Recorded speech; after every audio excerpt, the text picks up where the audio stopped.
John, can you tell us how the walking wounded are doing this week? And also, before you do that, maybe just tell us a little bit about Richie, because things sort of went south quickly. Yeah, they did. I think the walking wounded this week is it's looking promising because we haven't had any more wounded this week, which is good news. I mean, sitting after the press conference last week, we literally had 2 players that were taken out of the starting 11, which after assessment it was tough, really tough. But I think this week we're a bit more optimistic. The people who've trained should be available and ready to play for the weekend. So there's no one in doubt. The only positive news is we may see an opportunity for Azario to be included in the squad. So he's had a real positive response the last 2 days. So he'll be tested in the morning, and that might put him on the roster, on the bench for us. And I think with Richie, I think just everyone in the club are gutted, really gutted, from the excitement of him coming back and, you know, getting him out there against Cincy and just having that sort of niggling hamstring. It just felt like it was something that was going to go away. And if you know Richie, he's never really injured. Everyone says he's like a superhuman in terms of his ability to recover from injuries. So, you know, to get that MRI and recognise that it's a lot worse than was originally projected. And for the surgery, I mean, it's 3 months now that we'll be without one of our best players. So, yeah, gutted, just gutted. Like, the team were gutted as well. I think everyone was so excited to get him back. But we'll have to wait. So it was just a routine MRI to see the extent of the damage, and it turned out to be far worse? Yeah, I think what you ended up with was an evaluation. I think all the staff were part of a conversation, which you had a couple of options to go through the injury. An original MRI came through, and you could go through pretty much a non-surgical route, or you could go through a route where there's a clear sort of return to play. A second opinion was looked at, and the second opinion suggested we needed a more surgical route. So that's the path we all agreed on. And I think that's, at times when you're working with the type of injury it was, it's quite a rare one and a unique, the place of the injury and the type. The surgical route in the end, everyone agreed would give him less chance of re-injury, which I think that was the information that everyone agreed. We don't want to take any route that's going to, put us in a position where he's compromised in the future. I know you weren't here last year, but Michael also went through, as you know, hamstring surgery in London. Yeah. Have you got any word from the sports science people whether there's any connection or similar injury? Or? Yeah, Mike's, from what I heard, was very similar and very rare. It's a rare injury where, the experts are in Europe to take it to that next stage. So, the medical team here are lucky that they've had the experience of returning someone with that type of injury. So hopefully, we'll be able to follow the plan from the experts in London and follow it as diligently as we can with people who've experienced it. John, how is Sean Johnson tracking?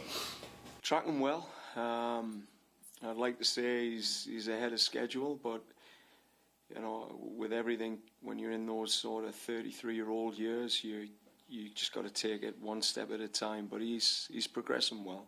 And Matty Longstaff is. Matty's good. Again, it's just minutes. It's all about minutes for him. Like I say, his pre-season was limited to the trial of 30 minutes that he had. So we said to him, and we've said it to anyone that'll listen, it'll be a 10-game build for Matty to try and get him back to the sort of fitness that he had prior to the injury. And Gomez and Petretta, they were working out on their own from the bit we saw? Yeah, getting close. So Gomez had a successful surgery with the scaphoid. It's a really tricky bone. So, typically any other bone, you're just going to cast it up and get going out on the field. But this one's tricky. If it comes back too early and there's a knock to it, the actual bone can die and lead leads to massive complications as you get older. So what we know with him, we have to be really, really careful with his return. So he's about, he's 2.5, 3 weeks away at worst, but 2.5 at best. What type of an opponent is Atlanta? What are you expecting from them on tomorrow? Well, it's going to be a team that's, in a similar boat to us with players missing. Guys who they would rely on to create the optimal identity for a match.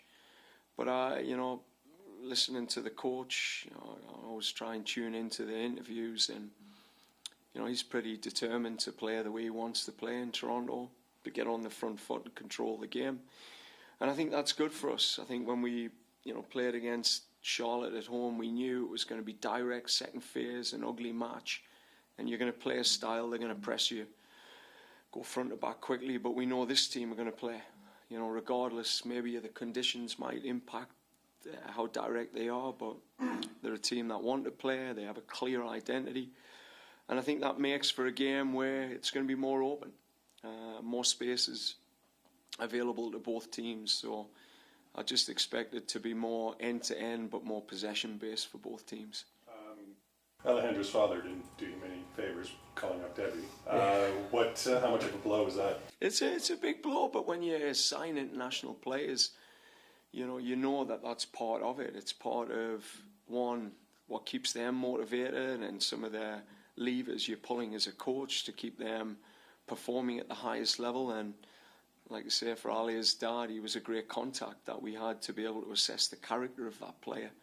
There's another player in Honduras we're looking at, and we're getting information from, Ali's dad, who's, a really, solid source. So, it works both ways, I guess. You've been on both sides of the club versus country thing now.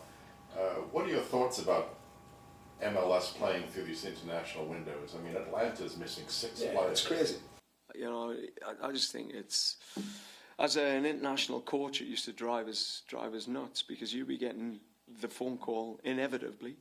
Can this guy come back early? Can this guy just play one game?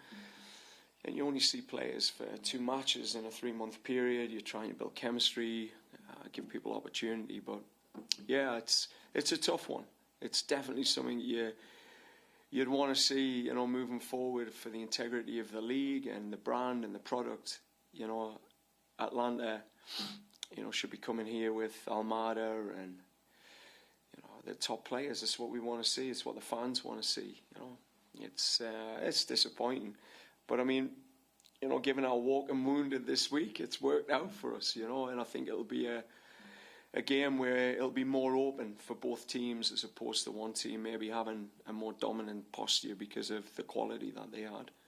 For us, we've got Bernadeschi and Insigne still, which, that's probably the difference between the two teams, I'm hoping. John, God, lost my train of thought. I lost my train of thought. Sorry. Back?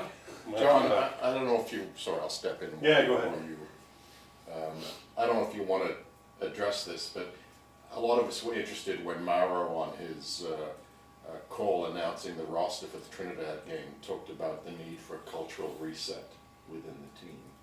I just wondered what your thoughts were about that comment.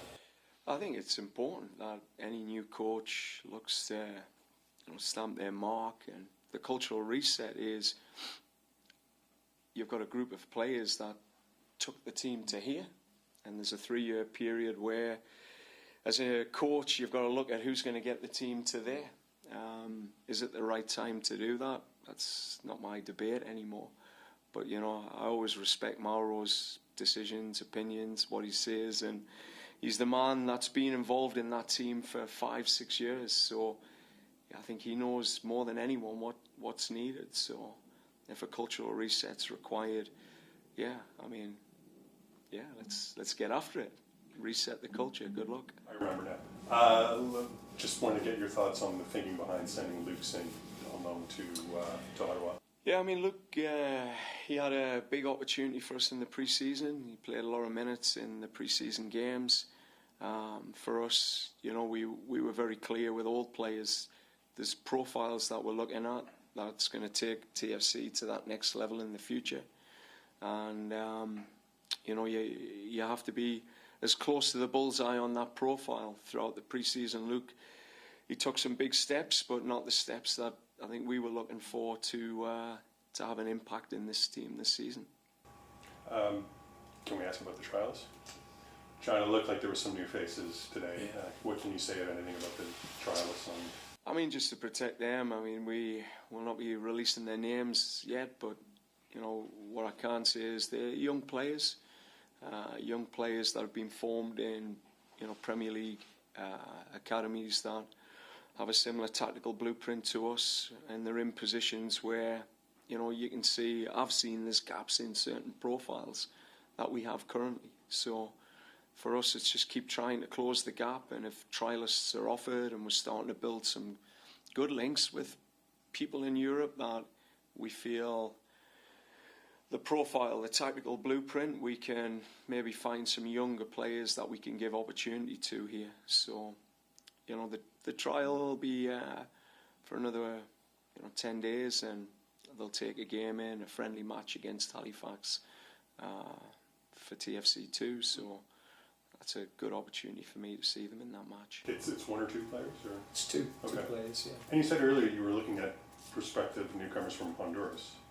Yeah, I mean, we had a look at a couple of players that are in and around the league that might be available. And again, just getting the bits of detail from Ali's dad, who knows a lot of these players well. But certainly, I think in the Honduran league, or in the Honduran national team, yeah. Okay, Yeah, okay. some players that have popped on our radars.